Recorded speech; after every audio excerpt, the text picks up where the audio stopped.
আলহামদুলিল্লাহ আমি আমার ফ্যামিলি থেকে অনেক অনেক সাপোর্ট পাইতেছি কজ আমার বাবা যখন প্রোটেস্ট হয়েছে আমার বাবা আমাকে উঠাই দিয়ে বসে বাবা যাও প্রোটেস্টে যাও তুমি ঘরে বসে থেকো না তোমার ভাইদের রক্ত ঝরানো হচ্ছে তুমিও তুমিও দরকার হইলে তাদের জন্য লড়ো কিন্তু তোমার দেশ তোমার নিজে করে আনো।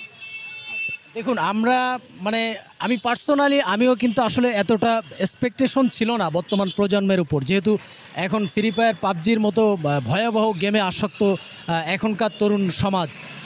তো তাদের হাত ধরেই আসলে একটা অসম্ভবকে সম্ভব করা, এই বিষয়টা আসলে কেমন অনুভূতি?